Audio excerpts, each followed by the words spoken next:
Most fairy tales begin with a voice, a proclamation, a storyteller's breath that cracks open the door to a world of enchantment. But hers began with silence, a silence so deep it rooted itself into her very bones. It was not the silence of ignorance, nor the absence of thought. It was chosen, deliberate, and binding. At the age of 10, Nova closed her lips and let the world believe she had lost her voice. For 9 long years she lived in that quiet prison, and for 8 of them she walked unnoticed in the Alpha King's palace, a shadow pressed against stone, a servant without name, without voice, without destiny. She was the girl no one remembered, the one who bent her back over buckets of water, scrubbed floors until her hands bled, folded linen so perfectly that no crease remained. To the other servants she was forgettable, to the nobles invisible. To the king she was no one at all. A silent shadow drifting at the edge of his court, carrying trays of wine, pouring tea with steady hands. And yet, in the endless hush of her chosen vow, her heart beat loud enough to shake the walls. She never meant to fall in love with him. Not when every step of her path demanded distance. Not when she had vowed to give up her voice, her identity, her very place in the world, to save the brothers who had once carried her laughing on their shoulders. But love was never a thing asked for or planned. It came like rain falling through cracks in a roof, like moonlight spilling into a locked room. Against her will, her heart chose the man who could never be hers. Damon Blackthorn, the Alpha King of Ironhold, was a figure carved from strength and solitude. He carried the weight of a kingdom across his shoulders with the reluctant grace of a man who had not sought power, but had it thrust upon him. The nobles spoke of him with awe and fear. Soldiers worshipped his prowess in battle. Women whispered about the curve of his jaw, the storm fire in his amber eyes. But to Nova he was more than crown and legend. She had seen him alone in the garden when he thought himself unobserved, head bowed under the silver wash of moonlight. She had seen him kneel to slip coins into the hands of old servants whose joints could no longer carry trays. She had seen him smile at children with a gentleness that stripped away every ounce of kingly distance. It was not the Alpha she loved, not the ruler, not the warrior. It was the man whose quiet kindness bloomed in shadows where few ever looked. Every night, when the palace drowned itself in music and laughter, Nova slipped into the gardens. She moved like breath through corridors, silent as a phantom, until the flowers of Wolf's Bane trembled beneath her hands. For shifters, the plant was deadly. Its sap burned her skin, its roots filled her fingers with fire. But she endured, always endured, because each stalk harvested, each petal pressed, became thread for the shirts she wove in secret.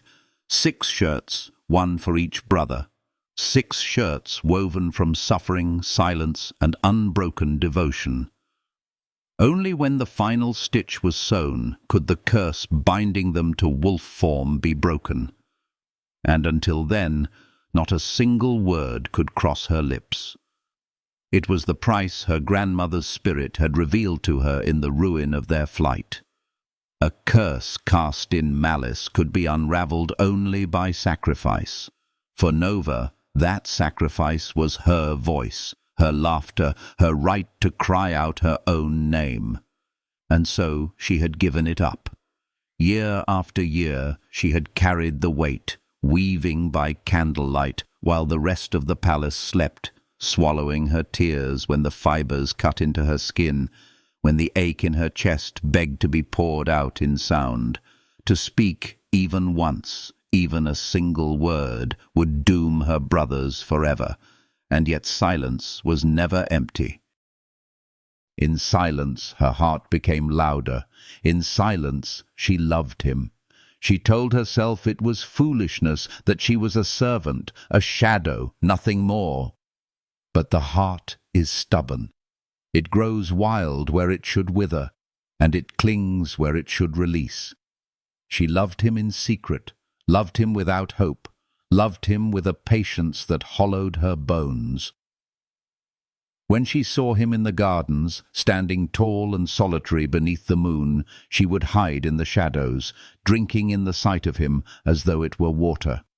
Each tilt of his head, each crease in his brow, became a scripture she memorized.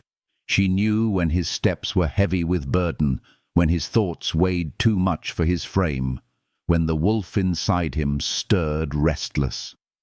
And though he never turned to see her, though he never once looked into the darkness where she hid, she felt connected to him as if by some invisible thread. The palace thought her mute, thought her simple. But silence had given her the gift of seeing. While others filled rooms with chatter, she listened. While others sought to be noticed, she observed. And she saw him more clearly than any of them ever had. Sometimes, in her loneliness, she imagined what it would be like to step out of shadow and let him see her. To have him look into her silver eyes, to let him know she existed not as a servant, but as a woman. She imagined his voice saying her name, though he did not know it. She imagined his hand on hers, warm and steady. And in those fragile imaginings, her wolf would stir inside her, whispering the word she dared not claim. Mate. For 8 years the whisper had haunted her, insistent, certain. Mate. Mine. But she had silenced it, as she silenced herself. What use was a mate bond, when love meant death for her brothers, when truth meant ruin? And so she endured. She wove. She hid. She loved in silence, a secret so deep it became the very marrow of her being. But silence is never eternal. It trembles. It cracks. And every night that she pressed her hands into the poison of wolf's bane, every moment she let herself watch the Alpha King from the darkness, she felt the walls of her vow tremble under the weight of longing. She told herself 6 more months, 6 more months, and the curse would break. 6 more months, and her brothers would return to human form. 6 more months, and maybe, just maybe, she could speak again. But the heart does not wait. The heart does not bargain with calendars and promises. The heart beats now, loves now, aches now. The night it all began was a night like so many before. Moonlight spilled over the gardens in silver rivers. The flowers gleamed with dangerous beauty, and Nova's fingers burned as she gathered them. She thought herself alone. She thought the shadows were hers. But footsteps came, measured, confident, unhurried. The sound of someone who owned every stone of the palace. She froze, heart hammering against her ribs, breath lodged in her throat. And then he emerged. Damon Blackthorne, walking alone beneath the stars, his presence filling the night like a storm uncoiling. She should have fled. Servants found outside their quarters after dark faced punishment, yet she could not move. Her eyes devoured him, his tall frame, the strength in his stride, the wild restlessness in his gaze, as though the wolf beneath his skin had grown weary of gilded halls. He paused near her hiding place, inhaled deeply, eyes flicking toward the shadows. For one terrifying moment, she thought he saw her. His amber gaze seemed to pierce the dark, to search for something unnamed. But then he turned away, dragged back into duty by the voice of his adviser, calling him toward alliance and marriage and politics. Nova remained pressed against the bark of the tree, her body trembling, her fingers curled tight around the poisonous stems she had gathered. And for the first time in years, she could not banish the thought that maybe silence was not enough, that maybe her destiny was not only to weave shirts in secret, not only to suffer for her brothers, that maybe she was meant for more, for love, for danger, for a truth that could not be hidden forever. And in that moment, when his footsteps faded back toward the palace, she realized her heart had betrayed her vow. Because love does not stay silent, it grows louder with every heartbeat, and hers had already chosen him, whether she spoke his name or not. Nova's life in the palace had always been defined by shadows, the hush of corridors, the weight of her vow. But in the silence she carried, her heart found its own language. It spoke in the rhythm of footsteps echoing across marble floors when he entered the hall, in the way her breath caught when his voice rumbled low in command or softened unexpectedly in kindness. It spoke in secret, in longing, in every fragile glance stolen from behind lowered lashes. Day after day she moved unnoticed, her hands steady as she poured wine into goblets that gleamed beneath candlelight. To the courtiers she was less than a servant, a whisper of fabric brushing past their silks, a mute girl without story or worth. To the nobles she was a shadow at the edge of their laughter, easily forgotten. But to herself she was a storm contained within silence, every heartbeat pounding his name, though her lips could not form the sound. The Alpha King lived surrounded by people and yet alone. Nova saw it more clearly than any of them, for she watched from silence. He bore himself with power, shoulders square, gaze unyielding, the kind of presence that silenced rooms. But when the doors closed and the court dispersed, solitude wrapped itself around him like armor too heavy to bear. In the gardens, beneath the cold shimmer of stars, she saw him release it piece by piece, the furrow of his brow softening, the line of his jaw loosening, his eyes searching the darkness as though hoping to find something more than duty.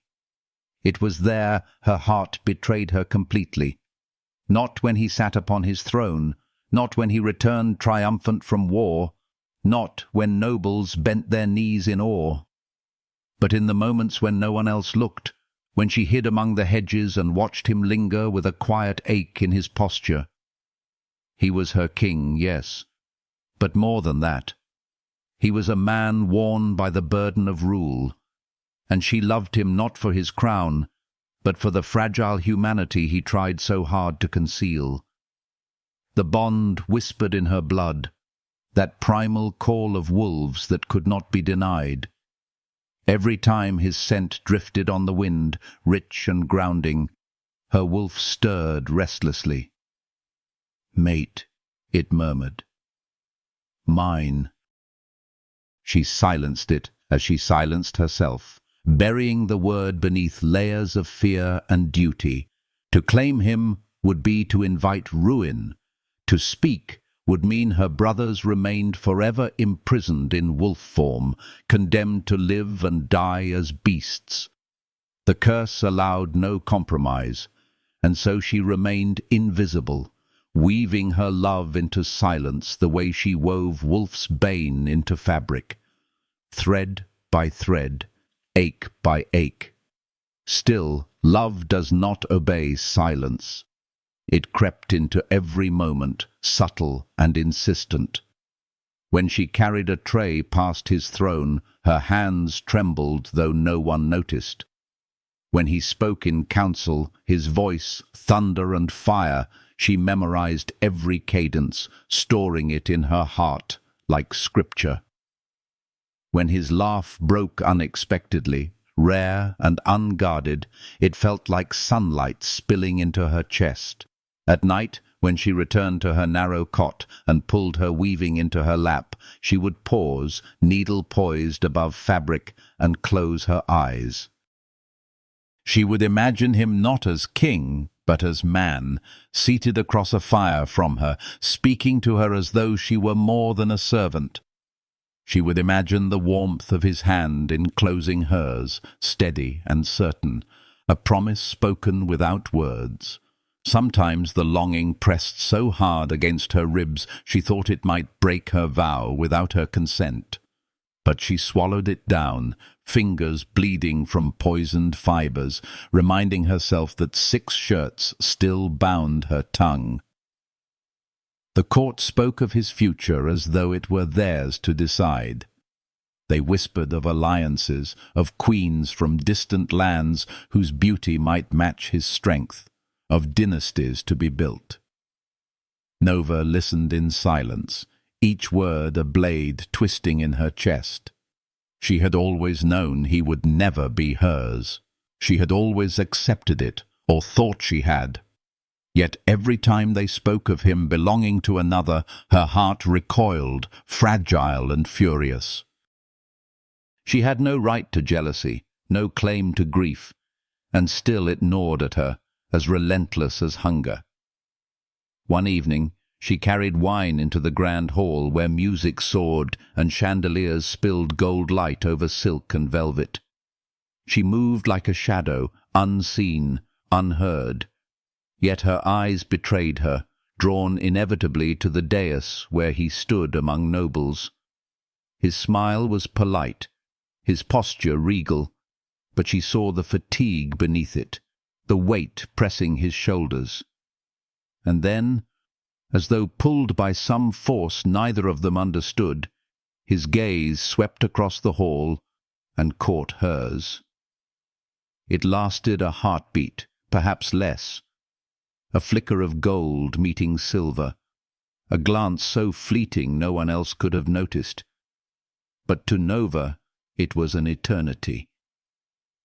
Heat seared her skin where his eyes lingered, recognition sparking like a spark struck against stone. She lowered her gaze immediately, heart racing, throat burning with the urge to speak. She fled into the shadows before the bond could demand more. But the moment haunted her for nights to come. She told herself it was nothing. He had not truly seen her, only glanced through the faceless blur of servants. But deep inside, she knew something had shifted. That glance had pierced through 8 years of silence, cutting a wound that would not close.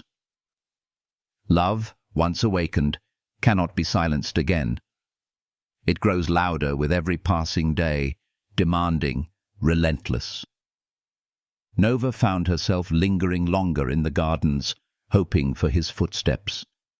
She traced his path through the palace, memorized the rhythm of his days, as though proximity alone could fill the chasm between them. And though she never dared step from shadow, she began to imagine more vividly what it would be to stand at his side, to let him see her not as a servant, but as the woman she was. The woman bound by vow, by curse, by love. Each night her wolf pressed harder against her thoughts, restless, yearning. "Mate," it whispered. "He is ours." She resisted, clutching her silence as though it could protect them both, because to claim him would mean revealing everything, her lineage, her curse, her secret vow. It would mean defying the witch who had stolen her brothers' lives, who even now circled the court like a predator. To love him openly was to endanger him, to drag him into the same darkness that had already consumed her family. And yet, in the deepest hours of night, when the palace slept, and she sat alone with her weaving, she allowed herself to dream. She dreamed of his hand brushing hers, of his voice calling her name, of his lips upon hers in the hush of moonlight. She dreamed of a life not bound by silence, a life where love was not a crime, where she could stand before him and say the words her heart screamed every day, "I am yours." But dreams are fragile things. And Nova knew that for now all she could do was love him in secret, silently, endlessly, with a devotion that would never be spoken, yet filled every corner of her soul. This is the first 1,600 words of Part 2. To reach 3,000 words, I'll need to continue deepening the narration. More palace life scenes where Nova observes him unnoticed.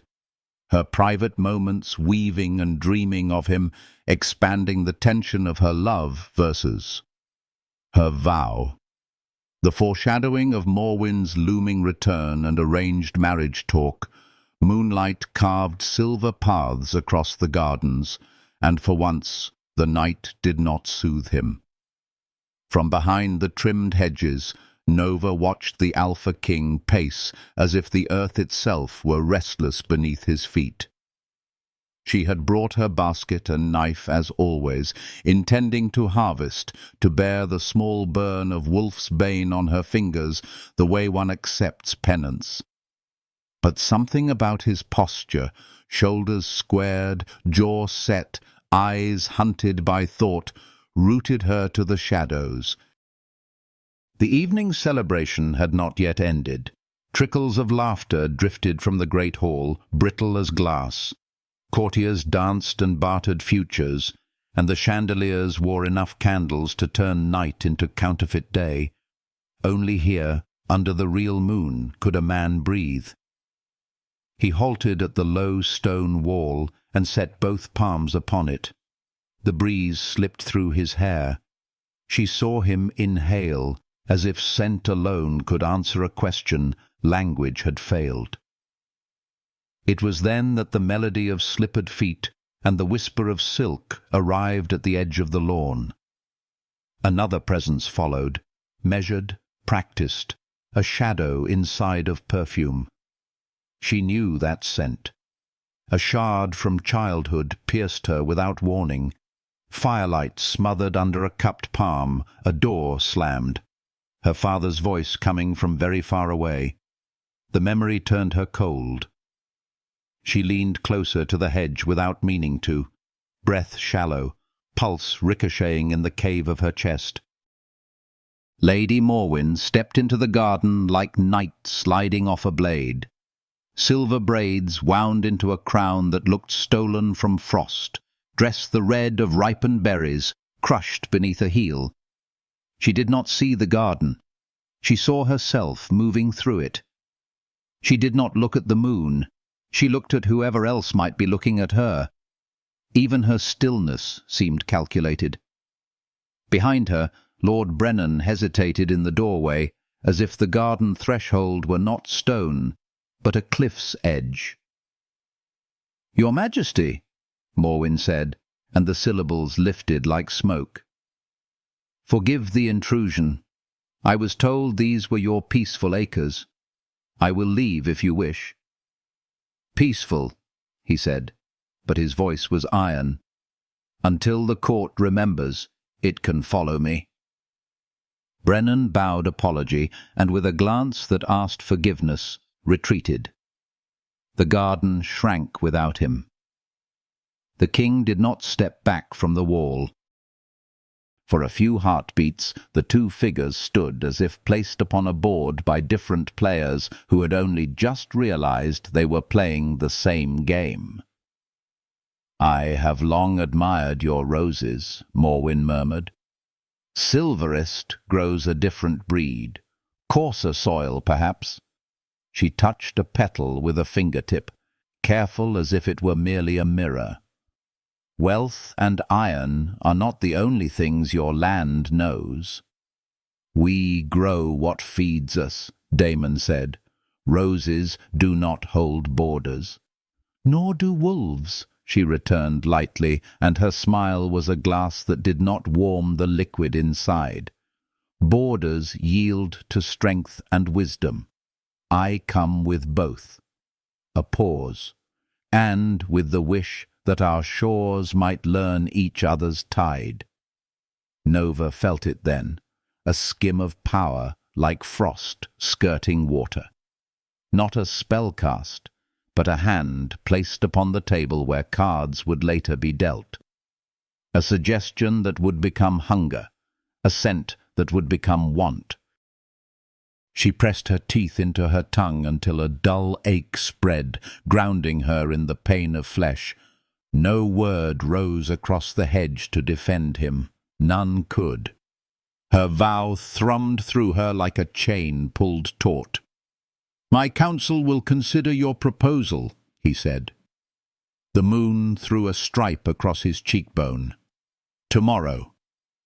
"Of course," she answered, as if he had agreed. "Tonight is for wine and bright eyes.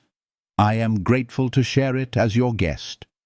She tilted her face, and the pearls in her hair gathered moonlight. "I only wish to see the gardens you guard with such loyalty, to understand the place that has shaped a king." Her gaze grazed the shadow where Nova hid. Not directly, no. Morwen's experience was older than that, but near enough that Nova's skin crawled with the memory of being 6 years old and keeping still under leaves while something wicked walked past, smiling. She felt again the tremor in the soil as her brothers, human one heartbeat, wolf the next, threw themselves between her and the woman who had brought a chill into every chamber simply by opening a door. The king inclined his head toward the palace. "It is late, my lady." So it is. She dipped just enough to honor him, and just enough to patronize dusk. Such a shame to part from beauty when the night has only begun. Then she left, her back turned to him with the confidence of someone who believes the world will follow as a matter of course. He stood alone again, but the quiet around him had changed. It was not the stillness of an exhale. It was the fragile glass of a balance about to receive a grain of sand. Nova forgot to blink until her eyes stung. He pressed his fingers to his temples, as if the shape of a decision could be massaged into existence. "What are you searching for?" The wind might have asked if wind could speak. He did not answer, only lifted his face to the moon, the way a man looks for a clock that tells time older than his own. When he had gone, she remained, ice and fire trading places in her veins. She knelt to cut Wolf's bane, and the plant burned like it always burned, but her fingers did not shake because of that. Her mind beat against the bars of her vow. 6 shirts, she told herself. 6 shirts, and a life could open. 6 shirts, and her brothers would be men, not memory trapped in fur. But Morwen's voice had awakened something that would not wait for the last stitch. Doom, like a scent in the corridor before a fire licks light beneath the door. The next day, the palace moved as palaces move when diplomacy enters like a cathedral procession. Floors gleamed more brightly, tapestries unfurled their embroidered histories with a smoothed pride, servants floated twice as quickly and spoke half as much. Nova's silence was no longer a mark that set her apart.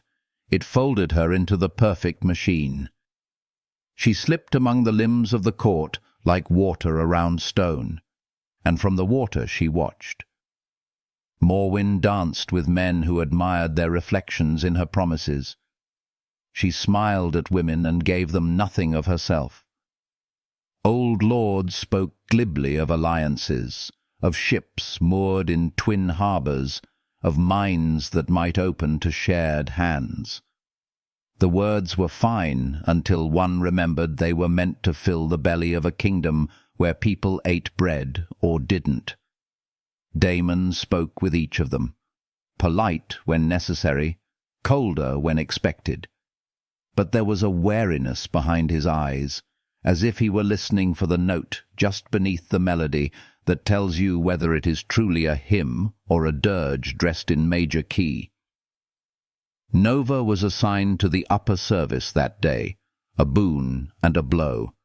It placed her nearer his orbit and nearer a danger that wore perfume. She carried crystal decanters and more careful steps than usual upon carpets that drank footsteps like rain. Twice she entered the king's study to deliver correspondence. Twice she left before his glance could become a gaze. On the third pass, a different current slipped in. Irene, a quiet maid from the upper gallery, known for moving through rooms without attracting scold or praise. Her tray held 2 goblets and a cut-glass vial, stoppered and tucked under the lip. Nova's hand tightened around silver. She did not breathe while watching Irene ask to enter. The guards allowed her. The door swallowed her. Time, traitor that it is, stretched thin. When the door opened again, Irene's face looked the same and not the same. A stripe of pallor along her upper lip, a too careful angle to the tray. She did not see Nova. Few did, but the vial was gone. In the kitchen hall, where air tasted of bread and steam and the small salvation of ordinary things, Nova pressed her fingers to the seam of her apron until threads bit skin. Then she lifted her eyes and saw Morwen glide through a side passage, empty except for a smear of sunlight. On the woman's mouth, only a sliver, only for a blink, rested the expression of somebody who has moved a piece to the square they planned all along. She could not shout. She could not run to him. There are vows, and there are bars, and there are the faces of brothers who trusted you with their only key. Nova moved instead, like a silently turned hinge. At the back table she found a platter. Sliced fruits arranged in a ring, their juices bright as small suns, and placed it on a tray. A servant with a tray is a fact, not a question. Facts travel. The guards at his study door looked up and then away, the way men do when the same patterns pass the same way every day. She slipped into the room with a bow shallow enough not to draw notice and deep enough to keep her face from his. The king's head was bent over a letter, ink wet, eyes narrowed. Irene was there already setting down the goblets. Nova moved to the sideboard where she did not belong, but where one might plausibly pretend to belong if one's breath and hands were steady. She felt the old map of the room inside her bones, the angle of the window, the location of the table, the distance between his hand reaching for a cup, and the tray that could be tilted just slightly when someone brushed against it. Irene turned. Nova's eyes fell on the goblet she had placed, the way light took its surface and returned it. For a heartbeat, the liquid caught an unnatural sheen, a tremor of silver too quick to accuse, unless your life had trained you to see glimmers, the way sailors learn to read shifts in the sea. The king's fingers touched the stem. Her sleeve caught the rim as if by accident.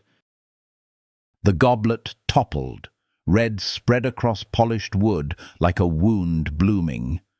Irene gasped. The king rose in one fluid movement, surprise flaring through his amber eyes. Nova did not look at him.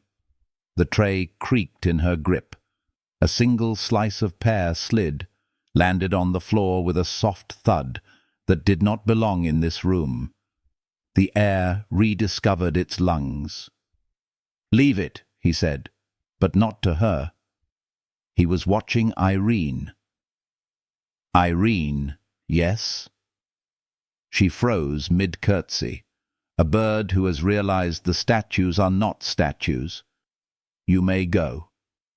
He lifted the other goblet, held it toward the light, studied its meniscus as if it contained weather, and inform the steward that henceforth all beverages sent to my private rooms will arrive uncorked and poured in my presence. Irene swallowed. Yes, Your Majesty. She fled, and it sounded like steps running along a shore as a tide comes in. Nova knelt with cloth in hand and blotted the spill with the rubble heart of someone who has almost watched a life end twice in one lifetime.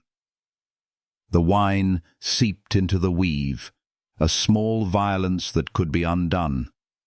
When she rose, he was looking at her, not past her, not through her.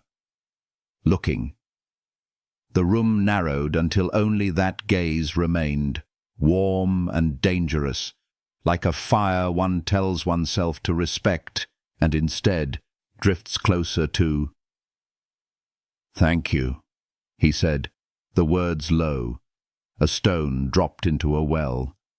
Not the thanks a king gives a servant for the absence of a stain, the thanks a man gives to the hand that pulled him back from a ledge he did not know was a ledge.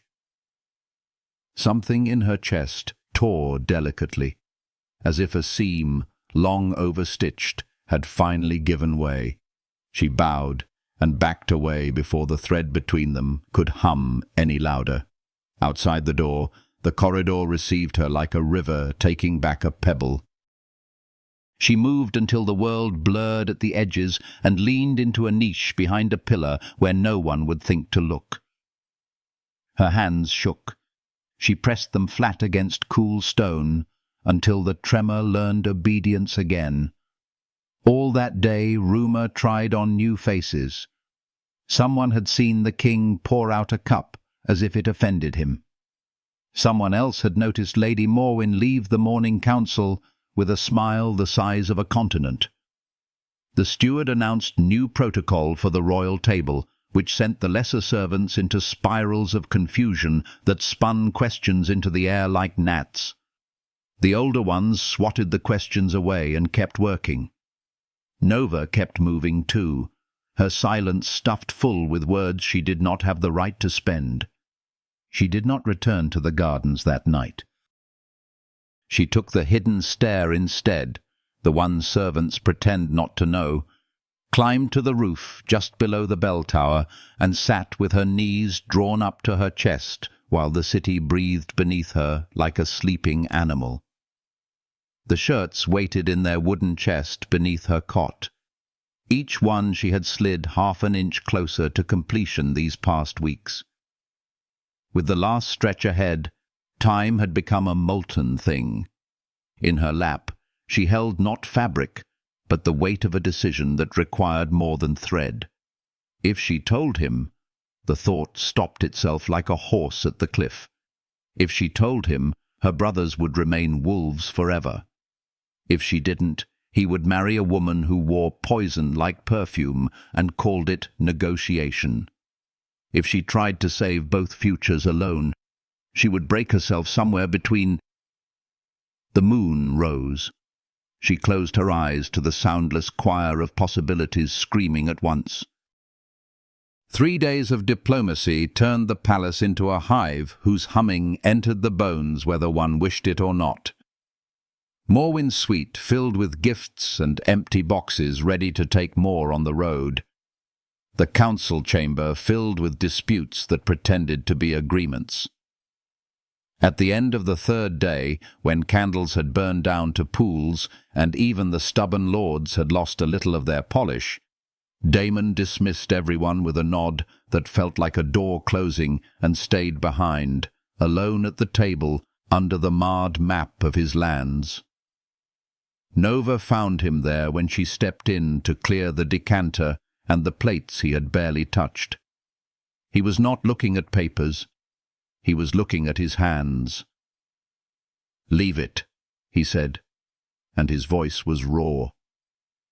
She froze, half his order and half the instinct of a deer who sees only the arrow that is already in her. Then he breathed, and the roughness in him gentled. "Not the dishes. Stay." The words startled the air between them.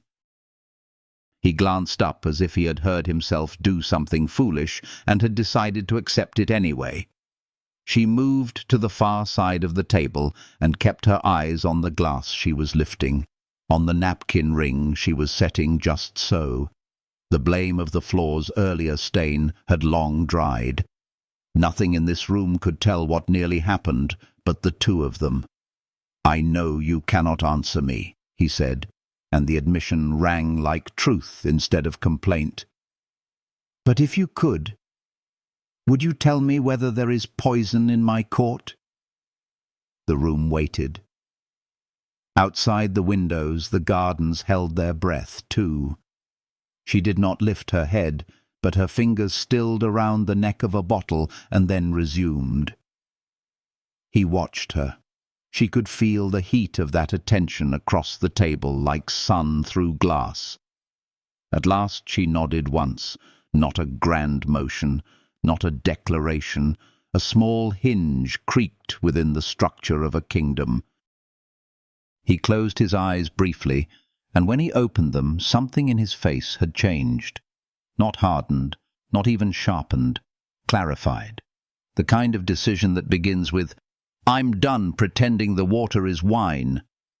"You will be reassigned," he said, standing. "To my attention." He winced at his own misstep of phrasing. "To my service, I mean."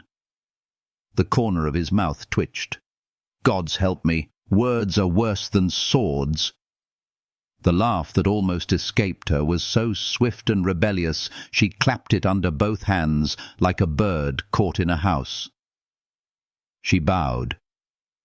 He stared at her a breath too long, and then looked down, flushing with something that was not embarrassment so much as surprise at how quickly a room becomes smaller when it contains something true.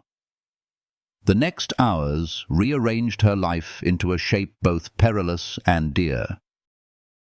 The steward delivered a new key and directions to a small chamber near the king's rooms. The head cook muttered under his breath about palace oddities and then ordered no one to disturb the new order. Brennan sought her with his eyes as if to test whether a story could be read on a face where no words grew. She moved through this revision quietly, accepted the small bundle of belongings she owned as if she were only the vessel that carried them, not the body being carried. Under the coverlet in her new chamber lay the sealed chest of shirts, 5 finished, 1 almost. She pressed her palm to the lid and felt the promise beating there like a second heart. Serving him directly became a ritual threaded with dangers she could name and one she could not. She checked the wine as if it were a battlefield. She learned the smell of cork and the timbre of liquid that had known dark glass and time. She breathed near goblets the way wolves test the wind, and when something in her body stiffened, she moved the drink away from his reach with an apology made from silence and unflinching eyes. Twice in a week she caught a shimmer beneath the surface, and each time he saw only her hand before he understood the warning running beneath it. He did not ask who. He did not ask how she knew. Instead, he began to trust the spaces between her motions, the way one learns to trust the feel of a horse under you more than the sound of other men's advice. But the other danger, the one with no name, spiraled through the hours like a perfume that did not come from any vial. When she stood near enough to hand him a seal or a knife, warmth thrummed under her skin. When he stepped past her shoulder, Something in her blood turned its face toward him like a flower to sun, even when the window was shuttered. He kept distance out of respect for the role he had given her, and because he was not a fool. But in the evenings, when the work thinned to small tasks, and the world softened its jaw, words sometimes threaded toward her that were not orders and not entirely safe. "My father," he said once, staring at the pattern in the hearthstones, "trusted the wrong smile and the wrong intelligence. I used to believe those were the only mistakes a ruler could make. A smile hides malice, and an intelligence hides hunger, and if you misread which is which, you bleed your people to pay for it. Now I am learning there is another mistake, quieter and less noble. You can let your loneliness make the choice for you. It will call itself wisdom, because it has learned to mimic the shape of something strong." She stood with folded linens in her arms and burned with the wish to place a hand upon his shoulder, not as solace, but as witness. The yearning was a tide. She did not move. "Sometimes," he continued, "in the garden at night, I feel as if there is an answer standing just behind me in the hedge, and if I turned—" He stopped, shook his head. "There, I'm talking like a fool. You'd think I was a poet. I assure you I am not." He looked up then. Their gazes met, and what should have been a glance became a chord. Her wolf rose like a wing. It did not howl. It did not bite. It unfurled, and in the unfurling she nearly stepped forward, because the air between them had changed its weight to something a body cannot bear without reaching for balance. She lowered her eyes first. He exhaled. Someone coughed in the corridor, and the spell folded itself away with ordinary sounds. But the chord continued to hum in the hollow place behind the ribs where a heart is a door as much as a drum. In the court below, arrangements continued. A dinner was announced in Lady Morwen's honour. Silverest sent casks of mountain wine and a ring boxed in cedar that smelled of old snow and new knives. The council drafted language about joint patrols along the northern border that used words like mutual and shared and protective in ways that attempted to lull. When the parchment was presented to him, Damon read every line twice and then set it aside. "We will eat," he said, and the chamberlains scattered to polish their silver excuses. That evening the great hall blazed with light and noise, a ship lanterned from deck to mast. Nova moved through it with a tray and a woven body of composure. The king's chair at the high table sat empty until the doors opened and he entered, a ripple flowing outward as he took his place. All eyes turned toward the paper promise of a union that none of them would have to sleep inside of when the hall was dark. Morwen stood as he approached. Their hands did not touch. She bowed that not bow again, the one that dishonoured gravity's intentions. When she lifted her face, Nova's stomach tightened. The witch wore patience like a wedding dress. Throughout the meal, Morwen's words braided themselves around the king's silences, probing for purchase. She praised Ironhold's forges and downplayed Silverest's appetite. She remembered his father's mercy and discarded his father's mistakes. She told a story about snow falling upon a mountain shrine where wolves come to drink, a story whose end promised peace to beasts if they would only lower their heads the proper way. Men laughed in the right places. Lords with too many rings drummed their fingers. Nova poured wine and felt the old dread enter through her heels, climbing her bones. In the corner of her eye, she saw Brennan's mouth tighten on the side away from the hall. A string snapped on the third song. It was a small thing, not even loud, but the harpist's wince exposed the trembling beneath the hall's polish. The sound drew Nova's attention at the precise moment Morwen lifted her goblet and tilted it toward Damon, a toast that bore no wine. The witch's lips formed the words, "future and strength." Her eyes said alone. The king's gaze did not flinch. He drank, careful from the goblet he had watched poured. When the feast ended, and the hall broke into morsels of conversation that would feed gossip until dawn, Damon rose to speak. Nova's breath stumbled. Her tray weighted the angle of her wrist until the metal trembled.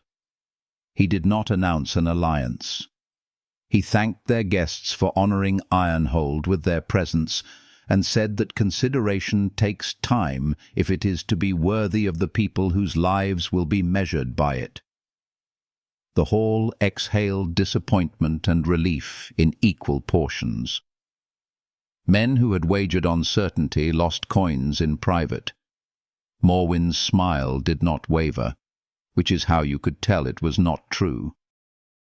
She turned from the dais like a woman leaving a stage, knowing the next act requires blood. Nova watched her pass and felt again the frost just above skin. On a table near the far wall, 3 goblets stood abandoned. She moved to gather them and found a smear like mercury at the base of one. Only a glint, only if you bent close. She wrapped the goblet in cloth and carried it to the lower scullery, where water runs are old, and no one argues when a servant dumps a bucket twice. The liquid that rinsed out writhed like anger. She poured until everything ran clear, then scrubbed until there was nothing left of the shimmer but her memory of it. She returned to her cot, long past midnight, and opened the chest. The 5th shirt lay folded like a captive mourning. The 6th lay spread, the right sleeve a missing limb. She sank down, needle in hand, and began to stitch as if the rhythm could drown out the world. Thread slid through cloth, through the skin of her finger, through the quiet animal of her breath. She worked until grey touched the window and a bird remembered its song. When she finally paused, the sleeve was half-born, and a dull ache had settled in her spine that promised to become something more if she did not lie down soon. She did lie down. She did not sleep. Her mind replayed a garden where frost wore a woman's face, a study where a goblet crashed like a warning bell, a hall where a king chose patience, and a poison learned how to wait. The vow lay upon her tongue like metal. Love burned under it like water that had decided to boil whether or not anyone thought it was time. Morning came with a summons to the king's chambers that did not carry urgency in its tone, and so carried more. She arrived to find the table set for a private meal. He stood at the window with his hands clasped behind him, an old soldier's posture, the kind adopted by men who will not take a knee before anything but their own exhaustion.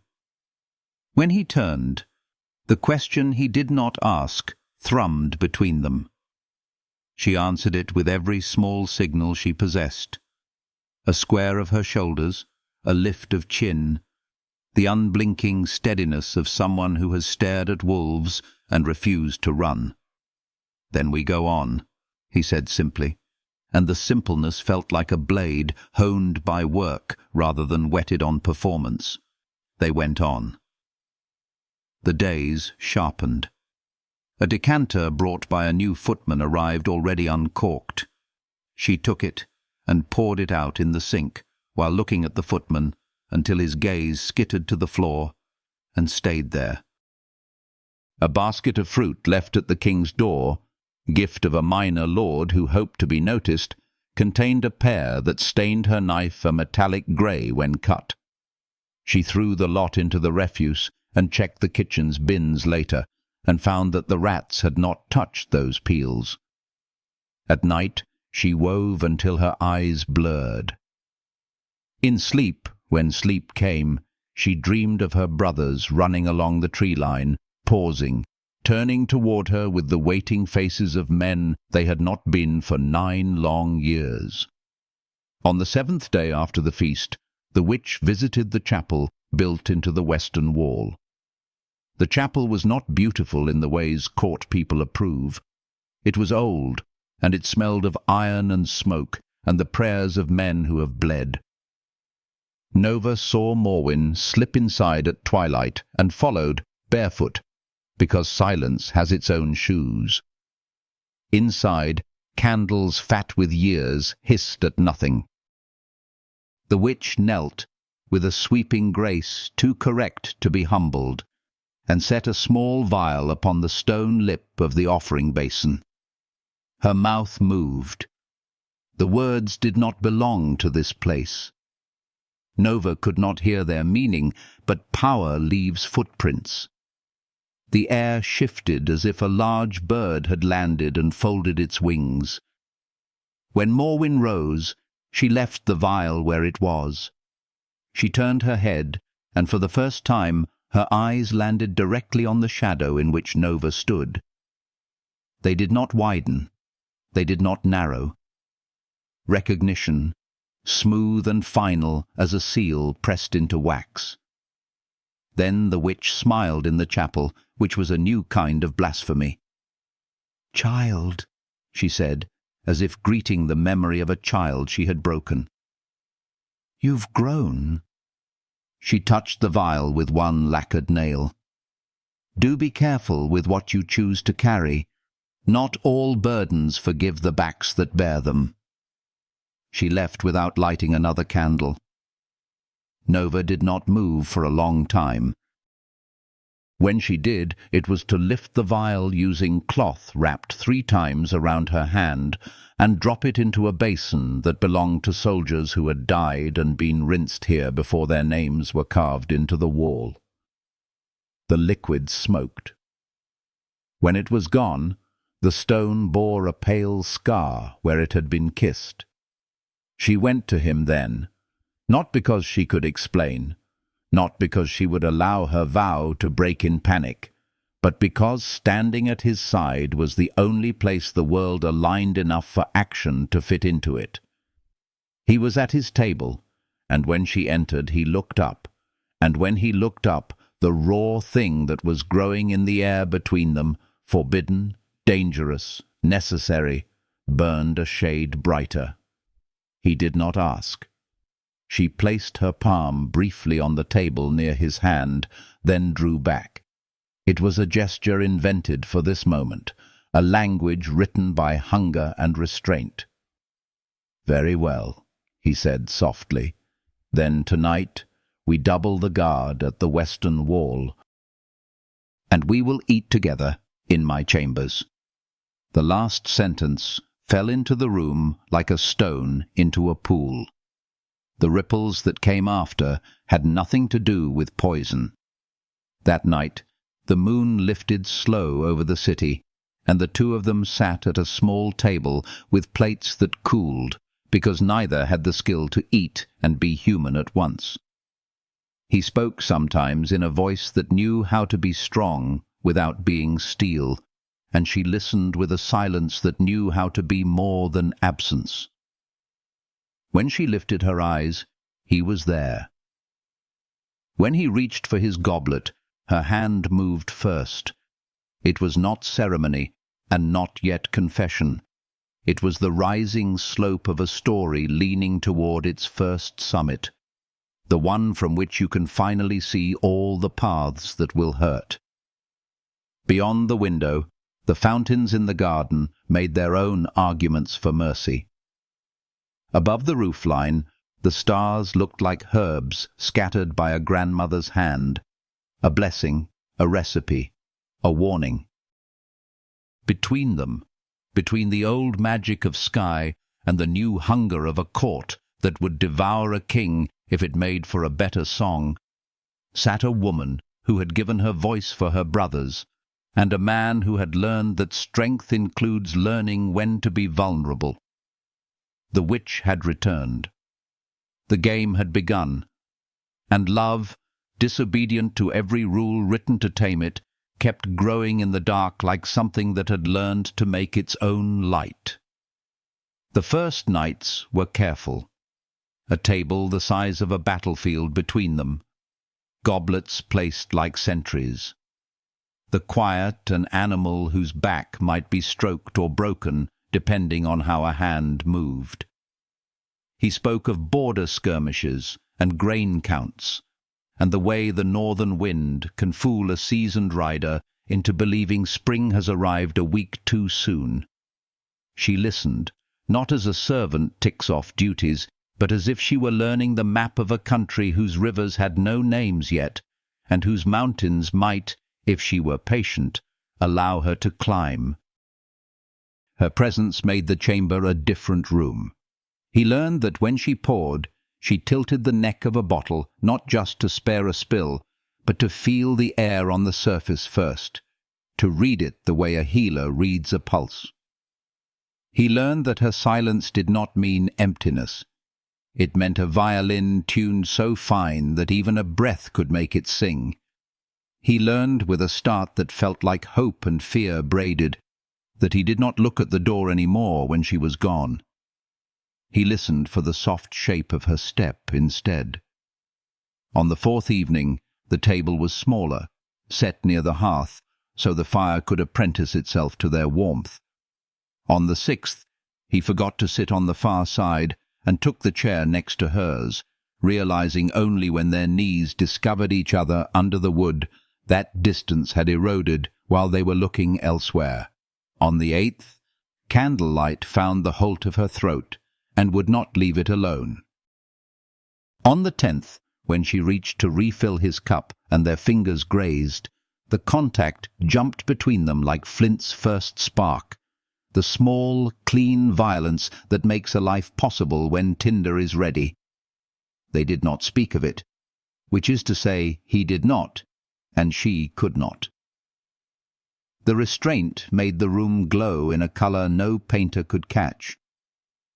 Sometimes he would tell a story of his childhood, how he taught himself to ride bridleless the summer his father forgot to laugh, or how he and Brennan once slept on a roof outside the barracks to learn the city's sounds from a new angle, and in the telling he would forget he was a king. She would tilt her head, and the listening would cradle the boy inside the man, until he looked up and saw that he had been safe for the minutes he'd spent in memory, and the knowledge would touch his mouth into something tender. Danger did not sleep to honor their evenings. 3 times in a fortnight she intercepted a shine at the meniscus of a drink, a sheen that could have been a trick of light, if not for the low, cold warning that travelled her skin like a tide.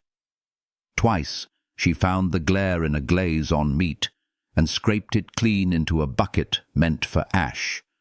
The kitchen cat sniffed at that pail later and fled. Once, a spray of flowers appeared on his table, white blossoms with hearts the colour of snowmelt. She pinched the stamen in cloth, and the pollen hissed. She burned the bouquet in the hearth and watched the smoke climb the flue in a tight, angry rope that made the chimney bricks sweat. Morwen moved through the days as if she had never not belonged here. She learned the names of the guards' wives in an hour, and the names of their doubts in 2. She praised the chapel, and put down a coin whose weight made the alms bowl ring like thin metal. She smiled at Brennan and did not try to own him. She understood that a man like that must be allowed to believe he chooses where he stands. She praised Ironhold's ovens and sent small cakes to the laundry girls. And when one of those girls ate 2 in a row, she slept the clock around and woke with a headache that misunderstood its own origin. In the quiet after these kindnesses, Nova's vow felt like a city with a single locked gate. It was meant to protect. It was also meant to keep her in. She went to the forest twice at dawn to meet her brothers, their bodies great and dark between the boles, their eyes human where their bodies were not. Caden pressed his head to her shoulder. Liam bent his forelegs and laid his jaw across her lap, like a boy too grown to beg and begging anyway. The others circled, breath white, a ring of devotion breathing with her in the cold. She showed them the nearly finished sleeve. She held it up so the pale day could thread it with light, and all 6 wolves stood as if called to attention by a voice a battlefield has to obey. She did not say the months aloud. Wolves do not count like men. They count in hunger and in home. Time took them willingly until it did not. Love grows like a vine on an old wall, slow, unnoticed. Then all at once the stone is green, and what seemed bare yesterday bears the weight of bloom today. One dusk, after a day of councils that ended in a stalemate wrapped in politeness, Damon arrived in his chamber with the kind of weariness that makes a man dangerous only to himself. She stood to help him remove the ceremonial jacket he had worn too long. Her fingers found the clasps in a rhythm learned faster than prudence advised. He closed his eyes at the relief of each undone fastening. When the jacket fell away, the linen beneath mapped the shape of his breathing. She turned to set the garment aside. He reached to take it, and his hand found her wrist instead. The contact stilled them both as surely as an arrow pins a paper bird to a post. He loosened his grip at once, shame flickering, and then passing when she did not retreat. Slowly, carefully, he lifted his other hand, and, as if accepting instruction from a law older than kingdoms, he touched 2 fingers to the inside of her wrist where her pulse spoke. He looked at her as he did it, and when her heartbeat leapt toward his touch, the knowledge that he could call and she would answer moved through him like weather. "Stay," he said, and it was not a command given to a servant. It was a man pleading with time to wait a breath. She stayed. She stayed while he set the jacket down. She stayed as he stepped 1 pace closer and then 1 more, every inch a test and a learning. She stayed when the fire licked into a brighter tongue and made the air a warm page. She stayed when he raised his hand the smallest measure and cupped her cheek, the way a person cups water at a river and expects it to run through his fingers and drink anyway. He should have asked. He did not have to. His mouth found hers like a traveller recognizes a road he has always taken in dreams. There was nothing tentative in the second heartbeat. The first kiss is a question. The second is an answer. Heat flooded her where she had been winter for so long that she only knew herself by snow. She rose into it without instruction, because the body teaches itself how to live when given the chance. He made a sound that lived halfway between relief and hunger, and she swallowed it into her own. They would have been ash if the world had been made of tinder, but walls stand. Fires learn moderation when a greater love is to be served. He drew back enough to rest his brow against hers, enough to breathe without breaking. The gold in his eyes went molten, and then cleared to amber again. She traced the scar above his right brow with her sight, a tender inventory keeper newly hired to guard her own happiness.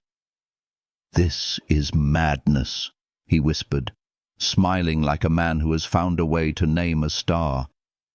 "If I were a better king, I would send you away for your sake." She shook her head. quick and fierce and small. He closed his eyes and laughed once, a quiet surrender. The world did not end because they kissed. It is a rumor that it must. It continued stubbornly, sending in messengers with sealed letters and cooks with stews, and the steward with a list of names that wished to dine at his table next week under the banner of diplomacy. It continued with Morwen's patience, which stretched like silk, so luxurious to touch, so easy to tear if you know which thread to pull. It continued with Brennan's loyalty, which burned without smoke, and therefore without notice for most. Damon endured it differently now. Joy entered him the way a colour enters water dropped from a bit of glass. It did not announce itself. It altered everything anyway. He took his meals more slowly, because she sat across from him and cut fruit as if blades existed to bless, not to harm. He slept more lightly and more deeply, lightly in that the slightest shift of her in the adjoining room taught his body who it was keeping watch over, deeply in that he trusted a watch to be kept. He spoke less at council and accomplished more. Men listened harder to what was not said and heard careful even when the word spoken was good. It could not hold. There is a moment in every ascent when the mountain reveals whether it intends to allow passage. The night of the autumn feast arrived dressed in copper and apple and praise. Nobles came in their leaf-coloured silks, burnished and busy. The minstrels tuned strings and bragged about tragedies they could drag into triumph by the placement of a chorus. Fires burned the honeyed air, and the tables could not decide whether they were altars or stages. Nova's hands performed their work as if her soul were 1,000 miles away, and also pressed to the very wood she wiped. She felt the shift before it happened, the way a herd feels a tremor beneath ground, long before a fissure shows. Damon rose, goblet in hand. The room quieted the way an animal crouches. Light paled on the surface of his wine as if someone had dropped a small moon into it. Nova's breath turned to glass. He began to speak. The voice was his. The shape behind the voice was not. She understood it at once because she had seen her father's mouth form words that were not his last and had heard them enter the room as strangers. The silver in his eyes was not light. It was net. He spoke of union, of a proposal made and accepted. 1,000 reactions sewed themselves into the tapestry of air, gasps, sighs, applause that could not find its tempo. Morwen stood at his side, a statue celebrating a victory won far from the field she claimed. The tray slid, the fruit scattered. She did not cry out. Even if she could have, she would not have insulted his courage by giving his humiliation a witness louder than the one already in the room. But something broke within her, and the sound travelled, a noise that only those bound to her by blood or fate would ever hear. Damon's head turned at that sound, as if the inmost part of him had sensed a chord he'd been born with, plucked to pain. "Guards," Morwen said, and the word was a church bell rung with a hammer. "Seize that girl." There are sleeps that take years to wake from. There are sleeps that end in a second and teach you that you had not been awake before. Nova watched the guards cross the distance between them and felt both truths at once. Brennan stepped forward then, unsheathed nothing, used only his honesty like a blade. "Your Majesty, this is rash." "She is a witch," Morwen said mildly, "and I have freed you from her thrall. The room has eyes, Lord Brennan. They have seen the king's peculiar attachment. Witches make instruments of the innocent. It is an old tragedy, and I mean to end it without spectacle." Damon's mouth formed words that fell from the net and landed wrong. "She bewitched me." He blinked hard, as if the lid could scrape truth back onto the surface of his gaze. It did not. The net held. Nova did not fight. She allowed the hands to close around her like a lid settles onto a jar. To fight would have been to tear her vow with her nails. She met Brennan's eyes as they led her out. Something in him tore at the sight of hers, not because he loved her, but because he recognized in those eyes the look of a soldier who cannot retaliate without killing a comrade he's sworn to protect. They took her to the cold rooms under the palace, where moisture remembers the names of the dead better than men do. Light came from torches that did not bother to flicker. The stone was mouthless. They pushed her into a cell that had held countless despairing breaths and closed the door as if it enjoyed the task. When the footsteps died, she went to her knees, because standing felt like lying to the laws of physics. Then she stood again because kneeling felt like lying to herself. The cell taught time to be strange. Hours arrived in wrong clothes. She pressed her palms to the wall and felt the slow heartbeat of the palace above. Someone cried one corridor over, quietly at first, then not. Someone laughed 2 cells down the way a man laughs when he has decided he will never laugh with another person again, and so grants the darkness a final generosity. She remembered the roof below the bell tower, and the boy who had carried his own loneliness there like a loyal dog. She remembered his mouth on hers, and pressed her fingers to her lips, not to keep the memory in, but to keep grief from leaving her body before she could use it. They came eventually, not the headsman, not yet, Morwyn. She entered with the torchlight behind her, so her face wore a halo, only if you did not know how to look at a halo. The guards waited beyond, distant as furniture. "Little Wren," she said, and the memory struck Nova across the face so hard she felt the heat of a night long gone when men had hunted children through woods lit like a nightmare. "You have an old talent for survival." She drew the tip of one finger along the bars. "I did not expect your silence to last so long. Some vows break under hunger or love, or the simple, dull ache of being ignored. Yours, well, I underestimated your grandmother's instructions. I rarely make that mistake twice." She spoke of Damon then, of what she would do with him and for him and to him. She spoke of her first husband, who had loved her well and died inconveniently. She spoke of the mines of Silverest and the halls of Ironhold, as if they were rooms in a house whose doors she had already locked from the inside. In each word was the ease of a person who believes the world owes her its soft throat. Nova listened as if the words were stones tossed into a lake she intended to drain. When Morwyn finished, the silence returned with the weight of a decision asking to be made. "You cannot speak," the witch said, amused. "I forget. It is your only virtue." She stepped closer. "Is he your mate? The wolf in you whines in corridors when he walks past. An untrained thing. You can tell yourself it is noble to refuse him. It will not matter.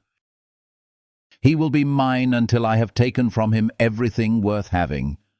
She smiled then, the narrow, contented smile of a craftsman pleased with a flawless join. "Sleep, child. Dawn loves the clean work of an executioner's blade." When she left, Nova's legs allowed themselves to tremble. She waited until the sound of footsteps shrank to a rumour, and then went to the corner where the wall met the floor in a seam men thought they had sealed.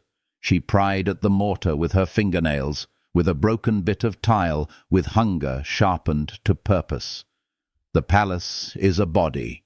A body remembers every time it has been wounded, and in remembering it, loosens a little at old scars. The stone gave just enough to permit a secret she had not allowed herself to hope for, a cloth bundle, wrapped and waxed and dry in a hollow no one had bothered to bless or curse. She wanted to laugh and cry and be still at once. She unwrapped the bundle with the reverence of a priest opening a reliquary. The 6th shirt lay inside, folded around her needle, her thread, the last untouched skein of wolf's bane fibre, its grey silver catching even the hungry light of the cell. She had hidden it there the day she had been moved upstairs, in the old reflex of a fugitive who builds a second home behind every wall she is told to trust.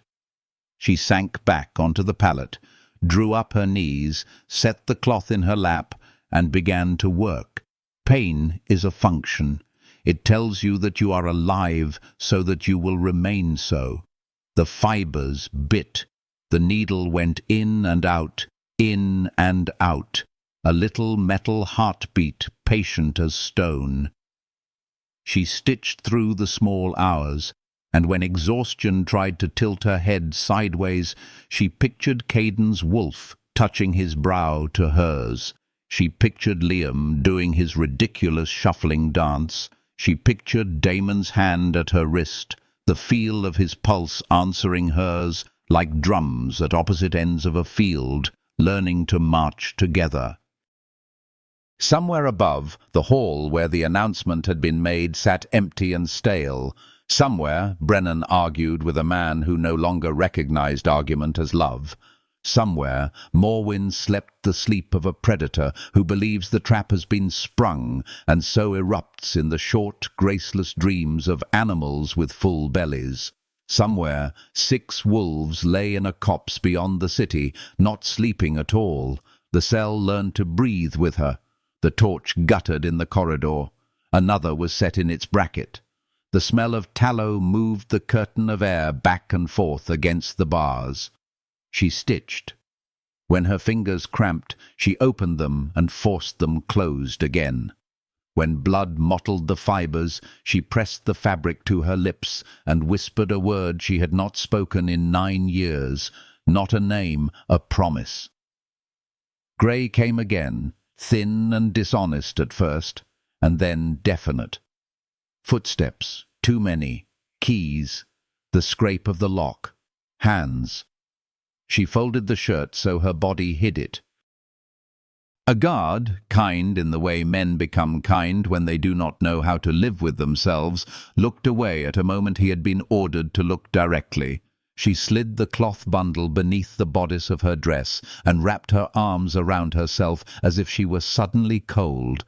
It was not a lie. They brought her up. The palace did not look different because she was in chains. That is the wickedest thing about palaces. The same tapestries smiled their historical lies. The same air tasted of beeswax and decisions. The courtyard waited with the stillness peculiar to crowds that have paid to watch life be edited. Wooden boards had been built into a platform. The morning shone as if it had been polished for this. She did not search the faces for him. She would have broken if she had. She kept her eyes on the iron cages near the platform instead, where 6 wolves paced, their muscles writing grief into air.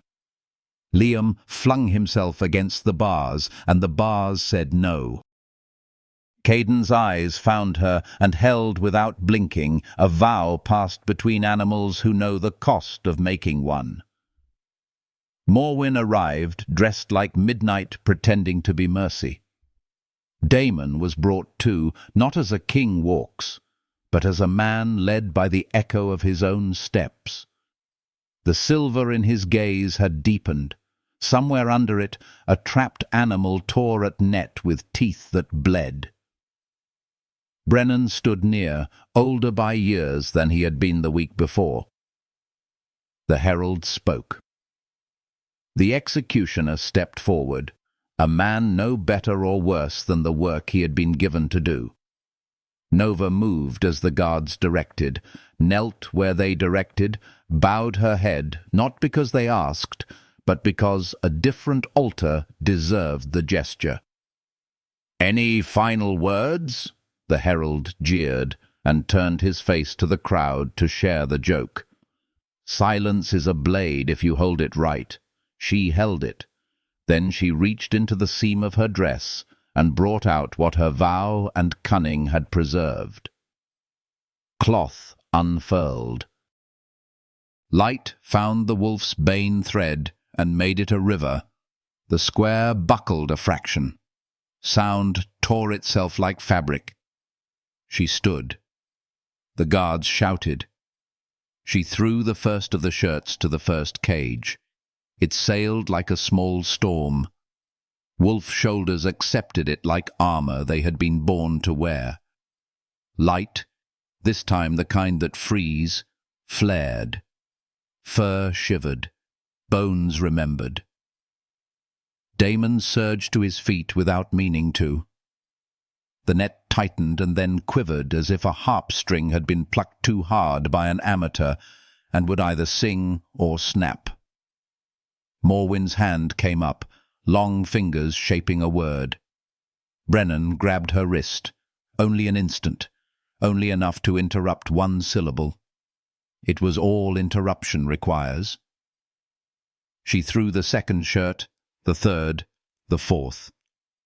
The crowd's noise changed timbre, astonishment driving cruelty out of the pitch, the way a sudden squall scrubs heat out of an afternoon.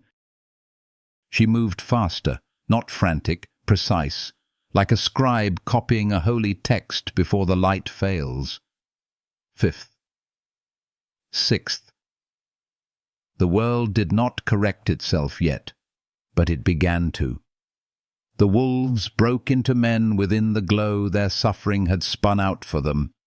Caden landed on one knee and rose like a king, hair streaked with silver earned in forests and on nights he could not name. Liam came laughing and crying in the same sound. He took one look at his human hands and kissed them for the stupidity of joy. The others found each other by touch, and in those touches years were named and forgiven. Nova stood on the boards with the empty bundle in her hands. Time, which had been a mountain-refusing passage, stepped back. A path carved itself in sudden air between her and Damon. She did not run it. She walked. Each step an argument made in a language older than law. When she reached him, she set her palm to his cheek. His eyes, trapped in winter, tried to remember summer. She bent her head and pressed her mouth to the place where his pulse spoke at his throat. The bite was not violence. It was the opposite of the blade waiting at the block. It was claim, and it was freedom. Power rushed like water finding its riverbed. The net ripped. Silver fled his eyes with a hiss that did not belong to any element a man can own. He sucked in breath the way a drowned person does at the shore and came up looking at her as if he'd been saved by light, wearing the face he had always hoped for. "Star," he said, and her name in his mouth was a prayer that had finally located its God. "I love you," she said, because the vow had been paid in full, and a debt this size cannot be left unspoken without insulting the creditor. The square watched the story turn, and within that turn stood the breaking point she had dreaded and made and survived. Betrayal named, sacrifice spent, revelation blazing. Morwen screamed a word that had no business being heard by Sun, and Liam stepped between her and the rest of the day with a sword suddenly in his hand, as if men are born with them when they remember who they are. Guards came, and this time their hands closed around wickedness with relief. Damon's palm found the back of Nova's head and drew her forward, not to hide her from what would follow, but to include her in the first breath of a future nobody had managed to poison. The crowd, which had come to glut itself on an ending, tasted the beginning instead, and did not know how to swallow it properly yet. They would learn. She leaned her forehead to his, the world's noise receding to a chord that would hold. He looked at the marks on her neck, and touched them like a scholar reading the proof of a theorem he had always suspected was true.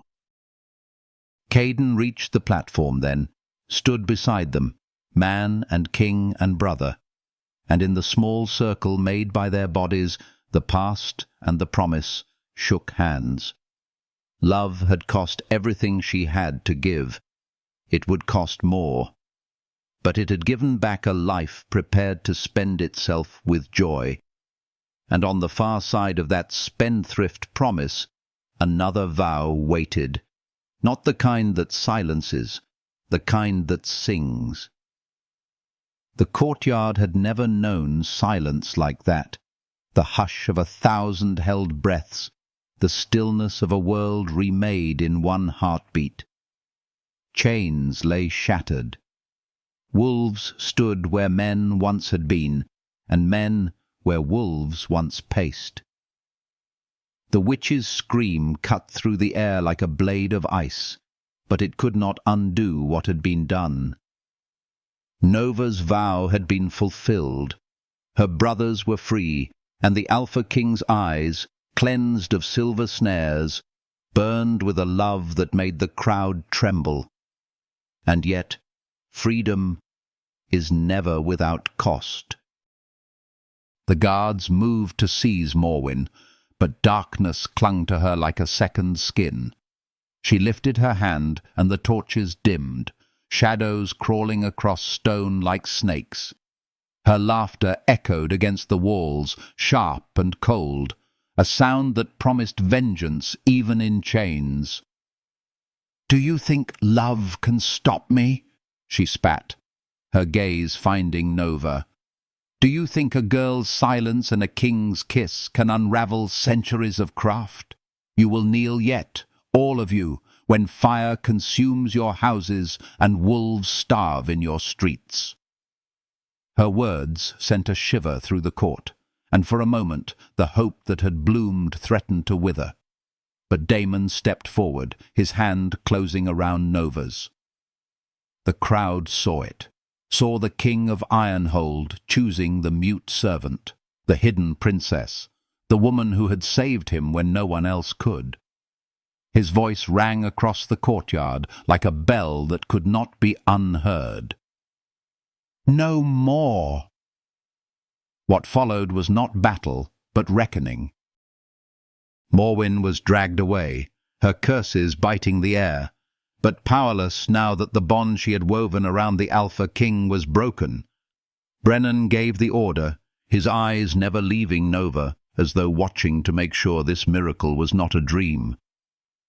In the days that followed, Ironhold became a kingdom reborn. The brothers, once wolves, walked the halls as men, their laughter raw and disbelieving. They bore scars from years of silence, but each scar was proof of survival, and each embrace they gave their sister was an unspoken hymn of gratitude. The court whispered, first in suspicion, then in awe, and at last in reverence. Nova, the girl they had overlooked for 8 long years, was revealed as the daughter of a slain king, the woman who had saved both her family and her mate. The Alpha King's chambers were no longer cold. Nova's presence filled them with a warmth that no fire had ever given. At night, when the world quieted, Damon would take her hand and trace the calluses left by years of weaving with poison thread.